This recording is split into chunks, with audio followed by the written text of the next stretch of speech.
Hormatly prezidentimizin Ahal vilayatynyň senagat podugyny ösürmeň esasy urlary hakynda kararyny laýyklykda gurulan senagatçylar we telekeçiler birleşmesiniň agzasy bolan Türkmen Şökle Hojuluk Jemgyýetiniň işi gün saýyn ilerleýär.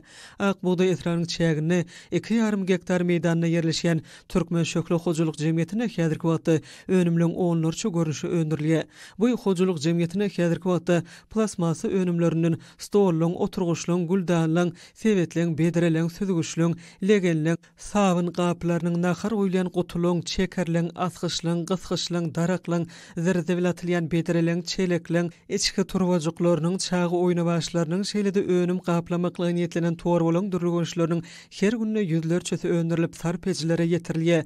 Häzirki wagtda işgärleň 100 gowragynyň zähmet çekýän ýeri bolan bu hojuluk jemgyýetinde işler 3 çalşykda alınıp barlýar. Bu ýerde işgärleň ruh bilen we netijeli zähmet çekmekler üçin amatly mümkinçilikler bar.